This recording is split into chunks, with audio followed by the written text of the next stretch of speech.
Bonjour à toutes et à tous. Merci d'être là. Je pense que ça va se remplir petit à petit. On enchaîne les tables rondes et tous ces échanges toute l'après-midi au World Impact Summit. Je suis ravi d'être avec vous. Je m'appelle Théo Robache. J'anime entre autres un podcast qui s'appelle Le Pompon. Et donc c'est moi qui vais animer cet échange de 40 minutes sur territoire et collectivité. Comment intégrer les 17 ODD dans l'aménagement urbain et rural.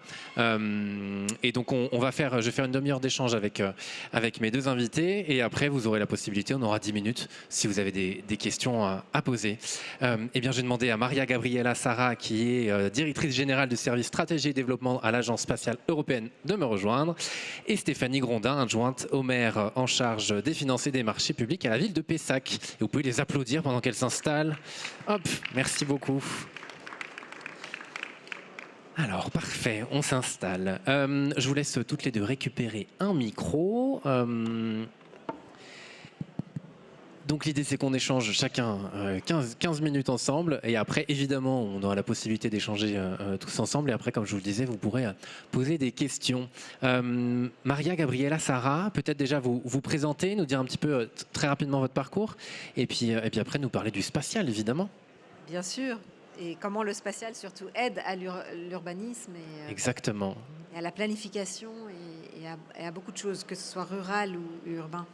Je ne suis pas directrice générale de l'Agence spatiale européenne. Je travaille dans les services du directeur général et en l'occurrence, je m'occupe des partenariats avec le non-spatial pour encourager justement l'utilisation du spatial, mais sur Terre. Parce qu'en fait, dès qu'on se penche un peu, en fait, on se rend compte que le spatial a une étendue énorme sur la Terre et qu'aujourd'hui, en fait, le matin, vous vous réveillez, vous regardez votre téléphone, vous voyez le temps qu'il fait, c'est grâce à des satellites. Vous voulez aller au travail et vous avez un rendez-vous quelque part, vous mettez votre navigateur. Alors, il y a bien sûr le GPS américain, mais il y a aussi Galileo européen. Et là, tout ça, c'est grâce aux satellites qu'on peut le faire. Et de nos jours, c'est vraiment vivre sans satellite. D'ailleurs, pour ce qui est de tout ce qui est changement climatique, vous savez peut-être que les variables essentielles du climat, ce qu'on appelle les Essential Climate Variables en anglais, il y en a 50. Donc c'est le GIEC, tout le monde s'accorde pour dire c'est ce qui mesure le changement climatique. Parmi ces 50 variables, plus de la moitié sont mesurés par le spatial grâce aux satellites. C'est-à-dire qu'on ne pourrait pas mesurer le changement climatique sans des satellites. Alors maintenant, moi, mon propos aujourd'hui, c'est vraiment de vous introduire à quelques exemples. Donc j'ai ramené quelques petits exemples et après je vais vous mettre mes slides pour vous montrer un peu des images satellitaires, vous expliquer un peu pour que vous ayez une idée de manière concrète comment ça atteint notre vie de tous les jours. Et là, je me suis bien sûr limitée au côté développement urbain et développement rural. Pour la petite histoire, l'Agence spatiale européenne, c'est 22 États membres qui ont tous signé, tous sans aucune exception, l'agenda 2030 des Nations Unies. Alors, l'agenda 2030, c'est celui qui contient les fameux ODD, Objectifs de développement durable. Ils sont au nombre de 17. Et ça va de réduire la faim dans le monde à une éducation de qualité, comme on en parlait avec Stéphanie tout à l'heure, à aussi les actions pour le changement climatique, la vie sous-marine, encourager la paix, la justice. Donc c'est vraiment très très large, ces 17 ODD. Et en fait, on s'est rendu compte, en 2015, on a eu l'idée, allons voir comment on pourrait aider à atteindre, puisque nos États membres doivent les atteindre. Et nous sommes là au service de nos États membres. Donc on a été voir, et j'ai été interviewer toutes les directions au sein de l'ESA, l'observation de la Terre, les télécoms, la science, etc. Et en fait, on s'est rendu compte qu'on avait plus de 800 projets qui aident à atteindre les ODD. Donc oui, le spatial aide à réduire la faim dans le monde, le spatial aide à avoir une éducation de qualité, aide aussi à une santé de qualité, donc l'ODD numéro 3, et notamment aide aussi la vie sur Terre, enfin Life on Land, qui est l'ODD numéro 15, et qui est aussi l'ODD numéro 11, qui nous intéresse aujourd'hui, qui est vraiment les Smart Cities, etc. Donc je vais peut-être vous donner... donc je vous encourage déjà à googliser. Donc dans Google, vous rentrez SDG, en fait c'est ODD mais en anglais, Sustainable Development Goals, SDG, ESA, ESA, European Space Agency, et vous allez tomber sur ce catalogue qui est très facile à utiliser. Vous pouvez rentrer des mots-clés, énergie, urbanisme par exemple, smart cities, vous rentrez ce que vous voulez, et là, ça vous donne tous les projets qui sont en lien avec ce mot-clé que vous aurez rentré. C'est un catalogue hyper complet que j'ai pu regarder. Il y en a vraiment, il y a 800 projets, et pour chacun des ODD, c'est ça qui est fou. Moi, je me disais, mais qu'est-ce qu'on a, nous, à voir avec la justice et la paix, quoi, quelque part. Je me disais, mais... Et en fait, vous irez voir, c'est assez... Bon, alors, on a plus de projets, peut-être, en tout ce qui est agriculture raisonnée, enfin, voilà, Life on Land, que dans la justice et paix. Mais on a quand même quelques projets, hein, on a aidé dans certains projets. Aujourd'hui, donc, je ne sais pas si on peut mettre mes slides, s'ils sont déjà là. Je pense, oui. Voilà. Donc, le premier slide que vous voyez, c'est une image satellitaire, c'est alors à Lagos, donc au Nigeria. Et vous voyez là, en fait, c'est entre plusieurs années, entre 2002 et il me semble 2012. Voilà, 2003-2012. Et vous voyez l'évolution. Ce qui est intéressant, c'est qu'on voit comment l'urbanisme a grandi, comment la ville s'est développée. Ce que vous voyez, c'est notre satellite. Oula! Ça a changé tout seul. Bon. C'est bon. Donc, rapidement, la partie blanche, en fait, nous avons un satellite radar qui est Sentinel-1, qui fait partie du projet Copernicus, dont beaucoup d'entre vous ont entendu certainement parler. Copernicus que nous avons fait pour la Commission européenne. Et en fait, donc le radar, l'avantage d'un satellite radar, c'est que ça permet justement, quand vous avez une instrumentation radar, ça permet de traverser les nuages, de regarder pendant la nuit. Et donc cette image, en fait, ça vous montre les points blancs. C'est ce qu'on appelle le côté urbain. Pourquoi? Parce qu'en fait, plus la surface peut réfléchir, la réflectance, c'est un mot un peu technique, mais quand vous avez un rayon de lumière, plus il est réfléchi et plus le satellite va revoir en fait le signal. Alors, donc on envoie un signal radar et on reçoit un signal retour, et donc plus ça sera blanc, plus ça veut dire qu'il y a une surface qui est plutôt urbaine. Et contrairement à la végétation, alors la végétation, ça absorbe plutôt. La forêt, elle va absorber plutôt les rayons... des satellites ou le rayon de la lumière aussi, comme les océans d'ailleurs. Le rayon de la lumière, il va s'étendre dans l'océan. Oui. Donc il n'y aura pas de réflexion. Voilà, donc ça c'était pour vous montrer, donc vous avez vu un peu le développement sur 10 ans. Là vous voyez le développement de Dubaï, j'ai trouvé ça assez sympa. C'est un projet que nous avons fait avec l'Agence spatiale allemande et aussi Google. on a traité plus de 7 millions d'images. Et donc nous avons fait pour Dubaï, pour Paris, vous pourrez voir aussi le développement urbain de Paris, et donc entre 1985 et 2015.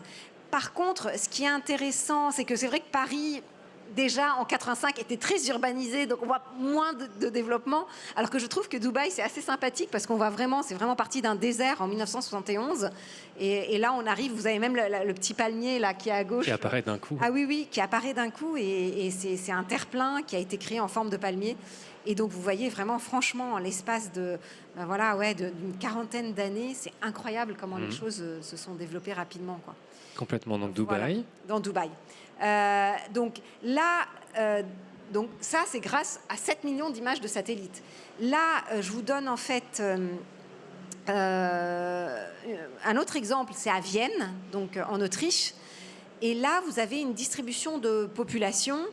Et donc, toutes ces données, pourquoi c'est important? C'est important pour les collectivités locales, c'est important pour notamment des villes comme Pessac. Et on y reviendra, oui. Voilà, je ne sais pas pourquoi, ça passe à... ça nous spoile la suite, mais c'est pas grave. Voilà, mais en gros, ça c'est un satellite qui aussi qui est capable de reconnaître. Aujourd'hui, grâce à l'intelligence artificielle, on peut même savoir... avec aussi le machine learning, vous pouvez même savoir ce bâtiment, c'est un bâtiment résidentiel ou un bâtiment plutôt de bureau ou un hôpital, etc. Et en fait, tout ça, ça nous permet de cartographier, comme vous voyez ici, et plus c'est rouge, plus c'est dense en population. Et ça nous permet de savoir, là, on a plus de population, donc là, il faudra peut-être faire attention aux îlots de chaleur pour optimiser l'énergie qu'on va utiliser, la ville, ce qu'elle va mettre comme effort, etc. Voilà, donc ça c'est la distribution de la population. Bon, là je vous donne aussi un autre un autre exemple. Alors voilà, vous voyez, là c'est de l'infrarouge. Là en fait, l'infrarouge, ça permet aussi de mesurer les échanges thermiques que vous avez dans des bâtiments.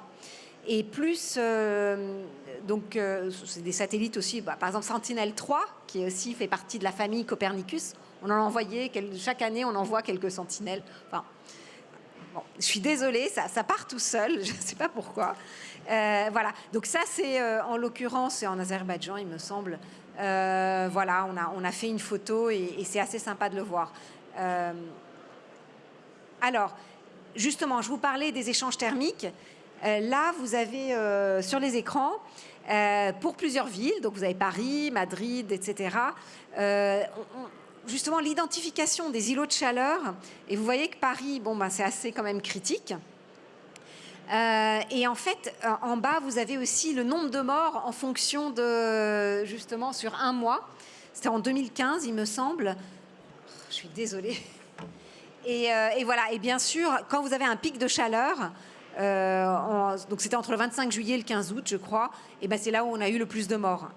Et donc, ça nous permet aussi d'en tirer quelques conclusions, bien sûr. Et ça permet surtout aux mairies, enfin aux autorités publiques, de prévoir, voilà, là j'ai un îlot de chaleur, il va falloir que je fasse attention, que j'aille voir les hôpitaux, etc., qui sont là pour leur dire comment, voilà, ou les EHPAD, vraiment etc. Prévoir ce qui voilà. Là, c'était un projet qu'on avait fait en Angleterre, donc vous voyez d'ailleurs les bâtiments, c'est un peu anglais. Donc c'était aussi parce que il y a une législation en Angleterre, au Royaume-Uni, qui est, voilà, quand il y a des zones qui sont pauvres en énergie, ils sont obligés d'être présents, donc les énergéticiens, enfin les entreprises qui fournissent l'énergie. Et donc, et aussi, il y a des problèmes aussi de bilan énergétique des bâtiments, et ils sont obligés aussi de prévenir ça. Donc, en fait, on a créé une plateforme qui s'appelle Termcert, et ce projet, vous le trouvez aussi dans le catalogue des SDG. Hein. Donc, vous trouvez tous ces projets dont je vous parle, vous pouvez encore une fois aller les chercher dans le catalogue des SDG. Donc là, on mélange non seulement des capteurs au sol qui vont mesurer dans les immeubles, etc., mais aussi des données satellitaires. Et ça vous permet de vous donner une plateforme qui est assez équilibrée et assez complète, en fait. Donc, ce n'est pas seulement les données satellitaires qui vous permettent de prendre une décision, mais aussi des données au sol. Mais les données au sol seules, c'est aussi beaucoup de travail. Alors que si vous complétez avec une donnée satellitaire, vous pouvez prendre votre décision plus rapidement. Voilà. Là, en fait, ça, c'est des images satellitaires. Donc là, c'est du visible. Hein, vous voyez, c'est vraiment de l'optique, quoi. C'est pas du radar, c'est une image optique.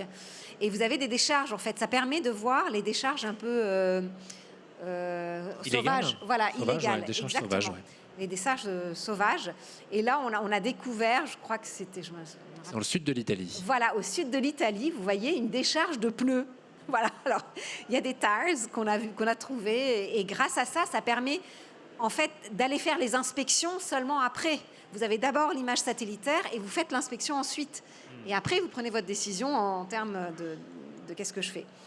Alors, toujours dans le développement urbain, je suppose pour la ville de Pessac, vous avez aussi potentiellement un problème voilà, de la qualité de l'air, de pollution, etc. Là, je vous parle du nord de l'Italie, vous savez, qui est très industrialisée, la région de Milan. Et en fait, la première photo en haut, c'est un dimanche matin. Vous pouvez vous imaginer, les industries ne marchent pas, enfin, les usines sont arrêtées. Et celle d'en bas, c'est un... Je suis vraiment désolée. C'est pénible. C'est un mardi matin, voilà, un jour de travail. Qu'est-ce qui est intéressant là-dedans? C'est que là, en fait, ce satellite, ici, nous permet de mesurer, en fait, le taux de particules dans l'air. Mais vraiment le taux de particules. Et vous savez, les microparticules, donc vous avez des microparticules qui sont de 2,5 microns ou moins, et vous avez des microparticules de 10 microns ou moins, enfin, voilà. Et en fait, là, on les appelle plus microparticules, je pense, quand ils sont 10 microns ou plus, pardon. Et quand c'est vraiment des microparticules, là, ça rentre vraiment dans vos poumons et c'est pas bon du tout, quoi. Donc, on a aussi développé, et là, je n'en parle pas ici, mais une application sur votre iPhone qui permet même de savoir quand aller faire votre jogging. Parce qu'il vaut peut-être mieux y aller quand les microparticules ne sont pas trop dans l'air. Et donc, bon, ça peut être très utile, effectivement. Ça peut être utile de savoir quand est-ce que on va faire le jogging. Donc, voilà, ça encore. Peut-être un dernier exemple, pour le coup, voilà. pour qu'on puisse avoir le temps de... Bon, là c'est avant, pendant et après le Covid, c'est le taux de dioxyde d'azote. Et comme vous pouvez voir, en 2019, il y en avait énormément. Et un an plus tard, à la même période, il y en avait beaucoup moins parce que tout était à l'arrêt. Voilà. Et le dioxyde d'azote, c'est tout ce qui vient de votre voiture, etc. Je voudrais rapidement... Ça, c'était à Londres. C'était pour vous montrer aussi qu'on fait aussi les glissements de terrain au millimètre près.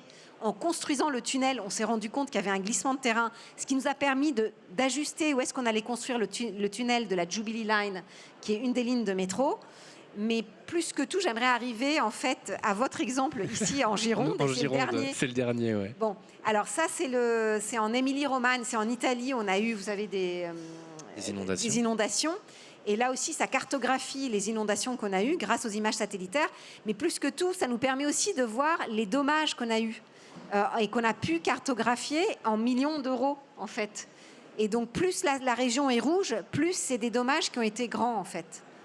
Voilà, et ça, enfin, c'est mon dernier slide. Je suis désolée. Non, c'est bon. mais vraiment, je voulais en parler parce que vous m'aviez parlé de 2022, de ce qui s'est passé, les feux ici. Et donc, vous avez la dune du Pilat là, qui est montrée en fait avec une petite flèche. Et en fait, ça, c'est grâce à de l'infrarouge aussi qu'on a pu mesurer exactement l'étendue des dégâts sur la forêt. Parce que, en fait, en envoyant un rayon infrarouge, vous voyez, ça devient gris. Et donc là, on sait que la forêt, en fait, a été brûlée. Donc, voilà. Donc, c'est triste, mais en même temps, ça permet justement aux collectivités de prendre des décisions. Où est-ce que je vais d'abord mettre un effort? Où est-ce qu'il faut que j'envoie les secours? Donc, ce genre de choses, on peut le mettre en place tout de suite. Dès qu'il y a une catastrophe naturelle qui se déclenche, on le met en place. On tire une système d'alarme et on peut avoir les images satellitaires qui vous permettent aussi... Et on l'a vu dans différents exemples, effectivement, l'utilité dans plein de cas différents. Voilà. Merci beaucoup. J'ai passé, vous savez que le temps nous a un peu compté, désolé. Stéphanie, donc à la mairie de Pessac, peut-être aussi rapidement vous présenter. Et je sais que vous avez mis en place un budget vert à la mairie de Pessac et j'aimerais que vous nous parliez de tout ça. Oui, donc bonjour à tous. Donc, Stéphanie Grondin, donc j'interviens en tant qu'élue aux finances et à la commande publique à la ville de Pessac. Et sinon, je suis également fonctionnaire territorial. Ça fait plus de 20 ans que je travaille au sein de différentes collectivités territoriales. Donc c'est un milieu que je connais assez bien. Alors, concernant effectivement, nous, c'est un peu la différence, c'est-à-dire que nous sommes partis du terrain et peut-être qu'un jour on ira avec l'espace, parce que je trouve ça très passionnant, tout l'exposé de Maria Gabriela. Et c'est vrai qu'on a eu l'occasion de discuter tout à l'heure et j'y trouve des applications dans le budget vert de la ville de Pessac. Alors, le budget vert de la ville de Pessac, on a essayé, nous, justement, de créer notre propre méthodologie, puisque depuis 2014, la première élection donc, du maire de Pessac, Franck Reynal, il a toujours fait de la transition écologique une priorité du mandat.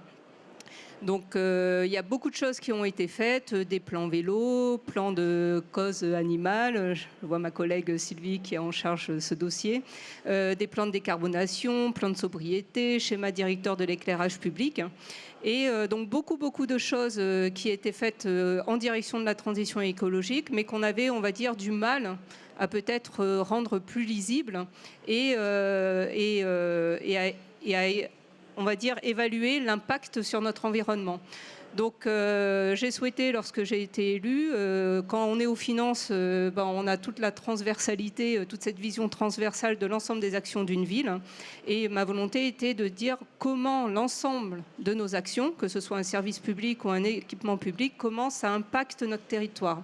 Parce qu'à un moment donné, si on veut faire aussi de la transition écologique, il faut savoir aussi quel impact on a sur notre environnement et quelles sont nos marges de manœuvre et nos progrès. Donc à l'époque, j'avais regardé un peu tout. tout, hein, et ce qui était plus ou moins qu'on connaissait plus, c'était le budget climat, donc qui est développé par les 4CE. Alors je ne vous cache pas qu'on avait regardé, et moi ce qui m'embêtait un petit peu sur les expérimentations qui étaient déjà lancées, surtout par des métropoles, hein, c'est le fait que cette méthode, alors depuis ils ont un petit peu évolué, mais cette méthode n'évaluait que les enjeux climatiques. Et quand les collectivités s'intéressaient et mettaient en place le budget climat, elles se retrouvaient avec seulement 20% de leurs dépenses qui étaient analysées et 80% des dépenses étaient classées neutres ou indéfinies. Alors, quand on est au niveau d'une commune, c'est quand même assez frustrant, on va dire, de se dire qu'il n'y a que 20% de nos dépenses qui contribuent à la transition écologique. Et qu'est-ce qu'on fait des 80 autres dépenses ? Nous, on avait aussi une vision peut-être un peu plus large de la transition écologique. Et j'ai envie de dire que malheureusement, on va dire, les événements des dernières actualités, hein, la crise agricole, on avait parlé juste avant de la ZFE, hein, zone à faible émission. Et donc tout ça fait qu'à un moment donné, si la transition écologique, on la regarde seulement sous le biais des enjeux climatiques, en ne prenant pas en compte les enjeux sociaux, environnementaux et économiques, je pense qu'à un moment donné, c'est un peu voué à l'échec. Et que d'autant plus quand on est au sein d'une commune, on a des compétences obligatoires qu'on doit assumer, l'éducation, le social et d'autres compétences. Et donc, on n'a pas que des enjeux climatiques. Donc, comment à un moment donné rendre aussi lisible auprès des habitants en disant bon, ben voilà, la transition écologique, c'est que les enjeux climatiques qu'on évalue. Donc, du coup, ne trouvant pas chaussures à notre pied, on a décidé de créer notre propre méthode. C'est-à-dire qu'on est parti du terrain, on s'est dit on a beaucoup de compétences, puisqu'on a la clause générale de compétences, donc on intervient sur tous les secteurs, et comment, par notre intervention, on peut améliorer et comment on impacte notre territoire. Donc on a regardé, on a décidé de s'adjoindre les services de l'AFNOR, hein, qui est un organisme reconnu dans la certification, les normes, parce qu'on voulait effectivement construire une méthode robuste, hein, et pas juste se faire plaisir en cherchant des évaluations qui mettent en avant ce qu'on mettait. Et on s'est demandé quel outil nous permettrait justement de rendre compte de ça. Et l'outil qui s'y prêtait le plus et qui est reconnu universellement, c'est bien l'agenda des solutions durables avec ses 17 objectifs de développement durable. Et pourquoi on avait choisi aussi cet outil ? Parce que dès 2014, la ville avait co-construit aussi avec les habitants, autour des 17 objectifs de développement durable, différentes actions qui prennent en compte ces 17 objectifs. Donc on est parti de là et on s'est dit on va construire notre propre méthode. Et notre méthode aujourd'hui nous permet d'évaluer aussi bien les enjeux environnementaux, économiques et sociaux. Et bien sûr, ça prend en compte l'ensemble des 17 ODD. Alors quand j'ai dit ça, c'était assez fastidieux puisqu'on a commencé en 2020, donc il a fallu construire la méthode. Et on a commencé par évaluer notre plan pluriannuel d'investissement. Alors pour la ville de Pessac, le plan pluriannuel d'investissement, c'est 100 millions d'euros de 2021 à 2026. Et on a un budget annuel environ de 140 millions d'euros. Donc, ce qu'on a décidé de faire, c'est de prendre notre plan pluriannuel d'investissement et chaque ligne de notre plan pluriannuel d'investissement, on l'a passé au crible des 17 ODD. Donc, on l'a évalué sur les 17 objectifs de développement durable qui sont eux-mêmes déclinés en 169 cibles. Et donc, ces 169 cibles ont fait l'objet d'une cotation de 1 à 3. Donc, si elle n'est pas concernée, elle n'est pas notée. Et ensuite, on met 1 quand elle est peu concernée, 2 quand elle est concernée et 3 quand on est vraiment au-delà du minimum. Alors, je passe rapidement là-dessus parce qu'on n'a que 20 minutes ou un quart d'heure, sinon je pourrais vous en parler des heures. Donc, au bout du bout, on a fait la même chose après en 2022 sur le budget de fonctionnement. Et en gros, ça nous donne, on va dire à la fin, un rapport final qui nous donne à voir comment nos dépenses contribuent ou pas aux 17 ODD et à dégager les voies de progrès. Donc, en gros, ça peut donner ça. Donc, je vous passe. Voilà, donc là, on a le plan pluriannuel d'investissement et vous voyez, on a la rosace et ensuite, après, vous voyez, alors on l'a présenté comme ça. Au départ, on avait mis une note par ODD.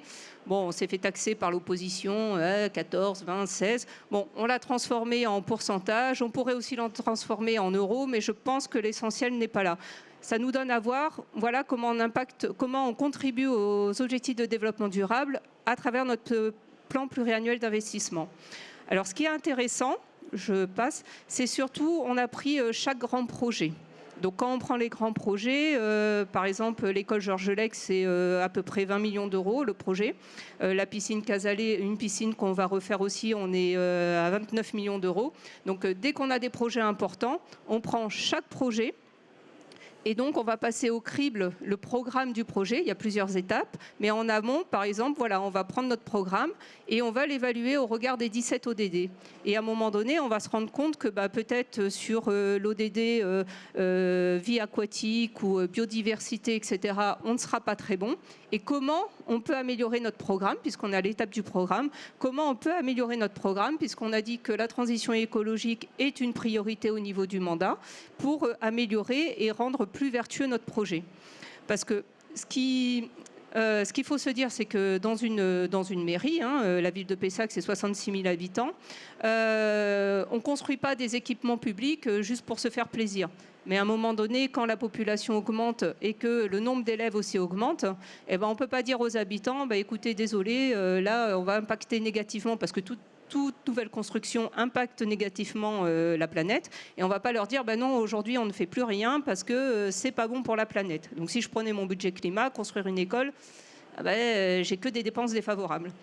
Sauf que quand on construit aussi une école, on construit pour lutter contre les inégalités, on construit pour l'éducation. Donc, à un moment donné, l'objectif, c'est de trouver le juste équilibre entre l'impact négatif qu'on peut avoir sur l'équipement, mais aussi les impacts, parce que la transition écologique, ce ne sont pas que des enjeux climatiques, ce sont aussi des enjeux sociaux. Et on le voit bien aujourd'hui, c'est-à-dire que si on ne prend pas en compte ce volet-là, si on n'accompagne pas les populations, si on ne développe pas l'égalité homme-femme, etc., ça sera voué à l'échec et la grogne sociale va encore plus augmenter. Et à un moment donné, c'est en ayant cette vision plus globale et cette approche systémique, ça nous permet également d'équilibrer. Et avant, lorsqu'on avait un projet de ce type et qu'on disait, surtout aujourd'hui avec l'inflation, les matières premières, etc., on avait prévu une enveloppe de 15 millions et finalement on se retrouve avec une enveloppe de 20 millions. Bon, généralement, le premier choix qu'on faisait en tant que financier, c'est de dire non, il faut rester dans l'enveloppe. Donc, on va enlever les toitures végétalisées parce que ça coûte cher. On va peut-être pas mettre la géothermie et rester sur des chaudières ou des choses de ce type-là. Donc, on réduisait généralement tout ce qu'on appelait les options, les variantes à côté. Sauf qu'aujourd'hui, on le voit différemment. Et on dit non, aujourd'hui, on va plutôt augmenter l'enveloppe. Parce que pour nous, la biodiversité, les énergies, c'est important. Et d'ailleurs, sur la plupart des projets qu'on sort aussi également, donc le groupe scolaire, on a aussi la piscine. Donc je vous passe, la piscine Casalet, ça donne cela. On est aussi sur des marchés globaux de performance. Voilà, c'est un choix qui est fait par la collectivité de dire aujourd'hui nous partons sur des marchés globaux de performance puisque ça prend vraiment bien en compte et ça met en avant la performance énergétique. Donc c'est tout le travail qu'on fait et on fait aussi, et ça j'y tiens, le travail sur la biodiversité.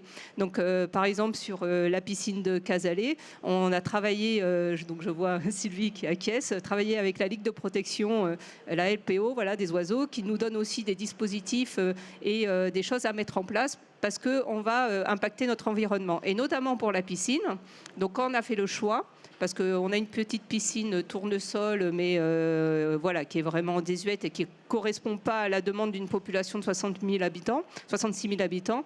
Du coup, quand on a réfléchi sur le futur projet de la piscine Casalet, on a décidé d'aller le construire sur une parcelle qui était déjà imperméabilisée, puisqu'il y avait à l'époque des anciens locaux techniques de la ville, mais il ne restait plus que la dalle.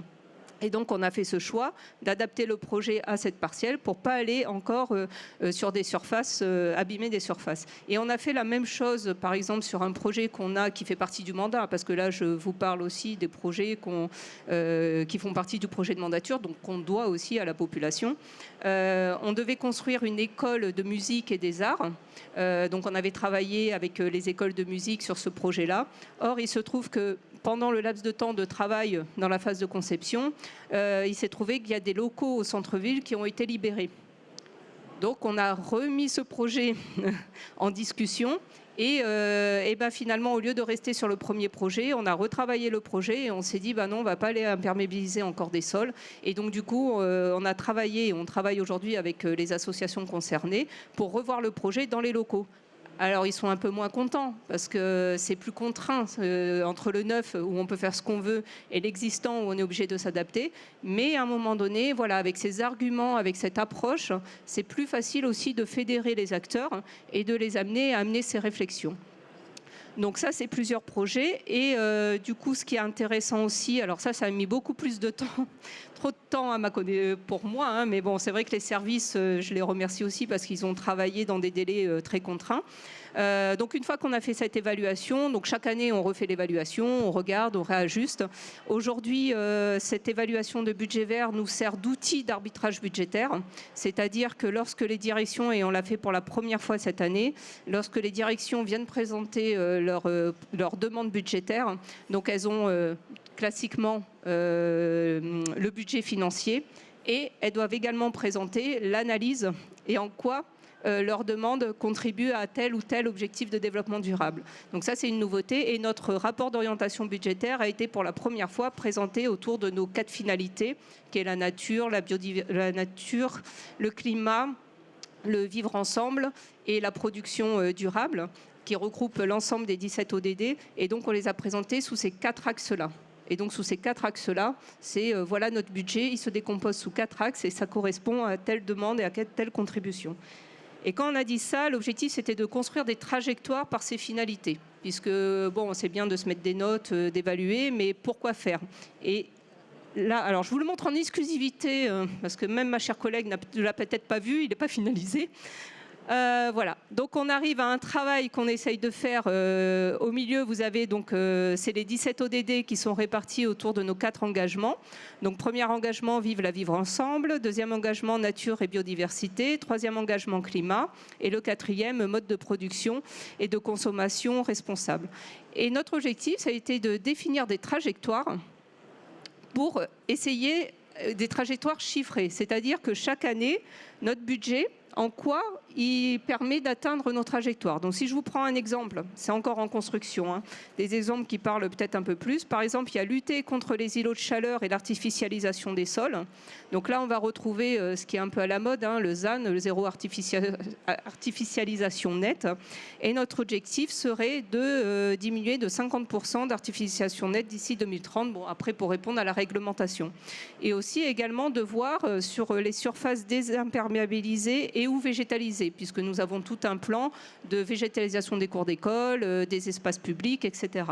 Et là où je rejoindrai le travail que fait l'Agence spatiale européenne, c'est vrai que nous, on s'est beaucoup aussi posé la question, c'était de dire comment on pourrait suivre ces trajectoires. Donc, c'est-à-dire pas juste nous dire, parce qu'on peut nous taxer, hein, souvent, les politiques, oui, mais bon, ils font ce qu'ils veulent des chiffres, ils disent ce qu'ils veulent, etc. Ça, on y a droit, c'est le jeu de l'opposition, c'est pas grave. Alors du coup, c'est comment scientificiser ça au final. Et donc moi, j'imaginais et j'espérais, et je vois que c'est possible, donc il va falloir qu'on s'y mette, ça serait de sortir des cartographies chaque année. Et voilà. Et là, on ne pourrait pas réfuter et de dire, ben voilà, j'ai une cartographie qui montre que mes îlots de chaleur, on les a traités, donc il y en a moins. On a mis plus d'espace vert puisqu'on a tout un plan arbre, on replante, etc. Ben voilà, le début du mandat 2020, voilà où j'en étais, et voilà fin 2026. Également, sur la biodiversité, je trouvais ça très intéressant parce qu'on a tout un travail qu'on essaye de faire là-dessus. Et de dire, ben, on a des migrations d'oiseaux sur notre territoire, de pouvoir les observer grâce à ces cartographies, les mouvements migratoires, et de dire, attention, cette zone-là, on va plus la protéger. Voilà, donc il faut mettre en place quelque chose parce qu'on sait que là, chaque année, il y a tel type d'animaux, d'oiseaux qui viennent. Voilà, donc c'est tout ce travail que je trouve très intéressant. Alors, je ne vous cache pas que sur ce travail-là, le plus difficile en termes de trajectoire, c'est tout ce qui concerne le volet social. Mais je sais que vous développez aussi des choses et l'objectif, c'est de s'améliorer là-dessus. Parce que le climat, etc., bon, c'est un peu facile de mesurer et de trouver des trajectoires. Sur le social, c'est un petit peu plus compliqué.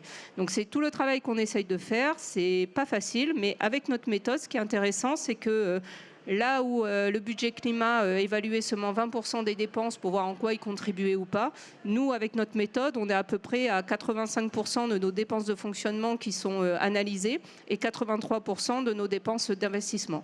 Donc je trouve que, alors là je parle en tant qu'élu, c'est quand même beaucoup plus sympa, on va dire aussi, de dire voilà tout ce qu'on fait et voilà à quoi sert l'argent aussi, et de trouver le juste milieu et de construire après notre programme autour de ces objectifs de développement durable. Merci. C'était rapide. Hein. Oui, oui, c'était pas facile. Je sais que le timing était serré, mais merci beaucoup. On peut déjà vous applaudir toutes les deux, effectivement. Merci. Et comme je le proposais tout à l'heure, est-ce que vous avez éventuellement des questions? Oui, tout devant. Habituellement, je fais passer un micro pour savoir, je ne sais pas. Oui, il y a un micro qui arrive, regardez. Ici. Là, juste devant le monsieur en orange, s'il vous plaît. Ah oui, moi je suis séduit par le travail que la mairie de Pessac a fait. Est-ce que vous êtes prêt à diffuser ces informations ou c'est uniquement confidentiel ? Non, justement, alors on a des supports. Je vous invite à aller sur notre stand. Hein. On a été l'une des premières collectivités à être sur le WIS, je fais un peu de pub. Alors vous pouvez retrouver l'ensemble des documents. Donc vous l'avez sur le site de la ville, dans la partie presse. Et vous pouvez aussi également retrouver la plupart des documents sur le stand. Ensuite, sur le dernier document que je vous ai montré avec les trajectoires, il sera diffusable après le futur conseil municipal qui a lieu mi-mars. Voilà, pour l'instant, il n'est pas encore... Et le stand est juste au niveau de la grande plénière, devant la grande plénière pour les personnes qui veulent y aller. Alors, je suis emballé, je trouve ça bien, mais ce que je vais dire va peut-être vous donner l'impression que je le critique. Mais à vous écouter, l'objectif d'une municipalité, c'est d'apporter un confort pour ses habitants, enfin répondre aux demandes des habitants, etc. Alors, une idée, mais elle est peut-être complètement saugrenue, mais vous allez m'aider en tout cas à la tuer dans ma tête. C'est, je me disais, les États arabes unis, je ne sais plus, le Qatar, ils font une station de sport d'hiver pour leurs habitants, donc ils pourraient dire au nom de ces objectifs, ah ben oui, voyez, nous aussi on contribue à développer le bien-être de nos habitants. Et donc, quelle est la pondération entre les différents critères ?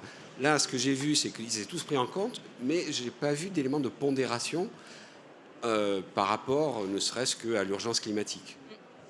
Alors, moi, pour essayer de répondre rapidement, je trouve que c'est déjà une très bonne réflexion, puisque c'est aussi des réflexions qu'on mène. Alors, c'est quand vous dites répondre à tous les besoins des habitants. Moi, je dis, c'est pas ça. C'est déjà, on a des compétences obligatoires. Donc, on est sur un champ qui est défini avec des compétences obligatoires. Donc, c'est-à-dire que oui, l'éducation, on doit y répondre. C'est une compétence obligatoire de la ville. Donc, après, j'ai envie de dire, le sport, ce n'est pas une compétence obligatoire de la ville. Donc, c'est là où, effectivement, on pourrait avoir peut-être une pondération et de dire, si on doit choisir entre un équipement, une école et un équipement sportif, et peut-être réduire l'enveloppe de l'équipement sportif pour l'école, c'est dans ce choix-là que sera fait la pondération. Après, pour moi, la pondération sont des choix politiques. Voilà. Et donc, c'est-à-dire qu'à un moment donné, on rend compte à la population. Et ça, c'est un superbe outil qui rend visible nos actions et de dire, voilà, nous, on a décidé de mettre telle priorité. Donc, forcément, il y a l'urgence climatique, parce que nous, c'est vraiment ce qu'on veut faire. Mais il y a aussi nos compétences, et nos compétences font que on doit aussi répondre pour construire l'école. Donc oui, si demain on nous demande de construire un équipement pour faire du ski, on dira non, puisque ça fait pas partie de notre compétence obligatoire, c'est pas une école, etc. Et puis que aujourd'hui, sur l'urgence climatique, ça répond pas à nos objectifs et nos trajectoires d'urgence climatique. Je sais pas si je réponds, mais après, ça reste des choix politiques. Hein. Faut pas non plus... Voilà. Alors, est-ce qu'éventuellement, il y a une autre question? Il y en a une devant. Et alors, pour le coup, en fait, moi, j'interviens sur l'autre table ronde qui commence dans 2 minutes. Donc, je vais vous laisser poser la question. Moi, je vais m'échapper très tranquillement. Et je vais vous laisser toutes les deux continuer si ça vous va. Et avec notre bénévole aussi qui vous fait passer le micro. Parce que après, je crois qu'il n'y a pas d'autres tables rondes. Donc, alors, je vous dis pas d'échanger pendant 4 heures non plus. Mais voilà, je vous laisse continuer les échanges si vous le souhaitez, évidemment. Donc, pardon de m'éclipser, mais sinon, je vais être en retard là-bas. Donc, merci déjà à toutes les deux. Merci. Merci à la régie aussi. Et je vous laisse continuer les échanges. Merci. Bonjour, Diana Canel, Pacte mondial Réseau France de l'ONU. Je suis passée devant votre stand tout à l'heure et j'encourage la démarche. Moi, j'aurais une question simplement curieuse, c'est est-ce qu'il y aurait un ou plusieurs ODD au sein desquels vous n'avez pas autant d'impact que vous aimeriez et quelles seraient les raisons derrière ce manque? Alors c'est vrai qu'il y a des ODD qui sont un peu plus compliqués au niveau d'une ville. Par exemple, lutter contre la pauvreté. Donc c'est un ODD qui est quand même très très large. Mais en même temps, avec nos actions sur le social, voilà, sur les aides, sur des repas aussi à domicile, sur tout ce qui concerne politique de la ville, dans les quartiers prioritaires, etc. On a aussi des actions. Donc on peut intervenir, mais il y a des ODD où on sera moins contributeurs, voilà, du fait de nos compétences, et d'autres où on sera plus enclin, comme l'éducation, comme l'égalité aussi homme-femme, ou des choses de ce type-là. Donc après, c'est une méthode où on apprend aussi au fur et à mesure. Voilà, c'est vrai qu'on a découvert les 169 cibles par ODD n'est pas adapté non plus aux compétences d'une ville. Par contre, c'est assez large pour que chacun puisse s'y retrouver. Et c'est vrai que donc l'AFNOR nous a accompagnés là-dessus, à peut-être reformuler les cibles pour mieux les adapter, déjà pour qu'on puisse s'évaluer et mieux les adapter. Après, on aurait pu faire le choix, parce qu'à un moment donné, s'est posé la question en disant on va enlever des ODD. Mais nous, on n'a pas voulu. On a voulu rester vraiment sur la transition écologique et le développement durable dans son sens global. Parce que quoi qu'il arrive, à un moment donné, les ODD sont interdépendants. Et donc, chaque action aura forcément un impact, même minime, mais il faut le prendre en compte. Et c'est vraiment cette approche systémique qu'on a voulu défendre et mettre en avant. Bonjour, j'avais une question pour l'agence spatiale. Comment vous interagissez avec les collectivités? Vous vendez vos services directement à eux? Vous passez par des intermédiaires? C'est des conseils? C'est des produits? Comment ça marche? Alors, donc nous sommes une agence européenne. Nous ne dépendons pas de la Commission européenne, mais nous sommes malgré tout une agence intergouvernementale. Donc nous sommes publics. Nous sommes une agence de recherche et développement. Donc on n'est pas du tout à but lucratif. On va faire de la recherche et du développement et on fait des partenariats. Donc typiquement, c'est pour ça que j'étais très intéressée de parler avec Stéphanie, parce que on met en place des partenariats et notamment là, je suis heureuse aussi. J'ai une collègue de Way for Space, donc qui est un think tank qui est ici sur Bordeaux, et nous avons signé un partenariat à travers avec Way for Space, mais qui va en fait avoir un rayonnement sur toute la région Nouvelle-Aquitaine, puisque le président de Way for Space était à l'époque, quand nous avons signé, c'était Alain Rousset. Donc à travers ça, en fait, on arrive à faire des partenariats qui peuvent avoir un impact au niveau local. Mais nous sommes vraiment à un niveau plutôt européen, donc on travaille avec nos États membres. Et si on veut aller à un niveau vraiment de collectivité, on va passer par soit par d'autres organismes, soit directement peut-être par aussi l'agence nationale du pays, donc spatiale du pays. Donc en Allemagne, la DLR, en France, c'est le CNES, et travailler ensemble avec la collectivité. En général, c'est ce qu'on fait. Mais pour revenir sur ce que tu disais, Stéphanie, et à votre question que je trouvais très intéressante, en fait, c'est vrai que, encore une fois, comme je vous ai dit, même moi, ça fait 20 ans que je suis à l'agence et je ne me rendais pas compte que le spatial pouvait aider, comme je vous ai dit, à la paix, la justice, enfin voilà. Mais c'est vrai que quand on travaille sur un des ODD, ce qui est... quand on a fait un projet de télééducation, d'accord, avec un de nos États membres, mais qu'on a fait ça au Bénin, par exemple, en Afrique, et le fait de travailler sur construire une école et puis donner un lien satellitaire qui permet en fait vraiment de faire de la télééducation dans des zones très reculées, en Afrique subsaharienne ou ailleurs, et ça, non seulement on travaille sur une éducation de qualité qui est l'ODD numéro 4, mais en même temps, vous aidez à réduire les inégalités, vous aidez à réduire la pauvreté du pays. Donc en fait, un projet peut aider à avoir plusieurs actions en même temps, sur plusieurs ODD. Et ça, c'est intéressant, je trouve. Voilà. Et c'est vrai que quand on prend le temps, et maintenant les agents comme les élus, puisqu'ils ont été formés sur les objectifs de développement durable, c'est aussi une des qualités de cette méthodologie, c'est que du coup, ça on va dire ça oblige entre guillemets, ça implique que l'ensemble du personnel et des élus soient formés, donc déjà c'est bien. Et ensuite surtout qu'ils l'utilisent au quotidien, donc c'est-à-dire que voilà, sur chaque équipement ou chaque service, c'est vrai que de passer au crible des 17 ODD, ben, on ne serait pas douté que peut-être une école aurait un impact sur la pauvreté. Et voilà, donc c'est là où on se rend compte, on construit les liens et peut-être on réfléchit de temps en temps le projet autrement. C'est-à-dire, par exemple, le prochain équipement public, éventuellement de loisirs, bah, on aurait peut-être mieux, il faudrait peut-être mieux le mettre dans un quartier politique de la ville parce que celui-là, il est dépourvu et ça va aider, etc. On me fait signe que... Voilà, c'est la fin. Il y avait une dernière question. J'avais une dernière question. Ouais, bonjour. Donc, Madame Grandin, on a vu tout à l'heure toutes les actions, en fait, d'un point de vue écologie liées, on va dire, aux politiques publiques. Mais comment faites-vous aujourd'hui pour embarquer les entreprises qui vous apportent aussi une attractivité économique au sein de votre territoire vers ces enjeux-là, puisqu'ils sont aussi acteurs de l'adaptation et de la résilience de votre territoire? Alors ça, c'est vraiment l'objectif qu'on tient à mettre en place, donc qui est assez compliqué. Comme je disais, on est dans un écosystème. Donc du coup, avec cette méthode, déjà, c'est la rendre lisible et communiquer dessus auprès de tout le monde pour qu'ils sachent... Alors c'est pour ça qu'on essaye aussi de la faire la plus simple possible pour que tout le monde puisse s'y retrouver et justement embarquer tout le monde.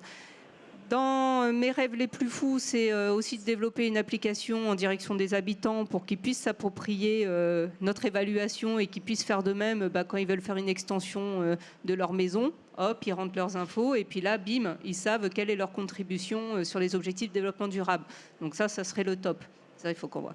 Et ensuite, sur les entreprises, du coup, le fait de travailler sur un budget vert, ça nous a conduit à mener la réflexion et j'ai dit, il faut qu'on mette en place un SPASER. Donc le SPASER, c'est le schéma de promotion des achats socialement et économiquement responsables. Donc il est obligatoire pour les collectivités qui ont 50 millions de dépenses annuelles. Ce n'est pas du tout le cas de la ville, mais nous, on a décidé de le mettre volontairement en place parce que ce schéma, justement, il reprend nos 4 axes de développement et ça donne à voir lorsque les entreprises veulent répondre à des offres de marché public, et du coup, elles ont tout le cahier des charges de ce qu'on veut, donc zéro plastique, limiter la loi Egalim, mais nous, on va toujours un peu plus. Donc voilà, et au fur et à mesure, l'ensemble des marchés de la ville doivent passer par le crible de ce SPASER qui permet justement de mettre plus de clauses d'insertion, plus de clauses environnementales et pas faire que ce que la réglementation nous demande. Nous, on essaye d'être plus proactifs et de mettre plus de choses. Alors après, il faut trouver le juste équilibre parce que plus on en met, plus ça coûte cher aussi. Mais c'est un choix de la ville. Et donc par ces biais-là, donc avec le SPASER, on doit aussi le présenter au niveau des entreprises pour justement qu'elles aient une vision très précise des attentes de la ville. Et après, à court terme, je sais que lorsqu'on a développé cette méthode avec les objectifs de développement durable, on a regardé aussi tout ce que faisaient les entreprises sur les RSE, RSO, etc. Et il y en a pas mal aussi qui travaillent avec des objectifs de développement durable. Ils en choisissent juste quelques-uns et ils travaillent dessus. Donc j'avais trouvé que nous, de faire le budget vert sur les objectifs de développement durable, qui parle quand même à beaucoup de monde, qui est très reconnu, etc., ça permettait du coup de parler le même langage et peut-être de fédérer. Parce que si on fait plusieurs méthodes qui s'accolent, etc., c'est des usines à gaz pas possibles et on réinvente toujours les choses et on ne parle plus du tout le même langage. Et là, je pense qu'à parler le même langage, à faire des rencontres, à échanger, à mettre en lien le RSE avec ce que fait la ville de Pessac, parce que vous avez aussi des objectifs de développement durable, ça sera un moyen de les embarquer et de les amener à nous aider à faire nos trajectoires. Et on pourra les contrôler avec les images satellites. Merci beaucoup.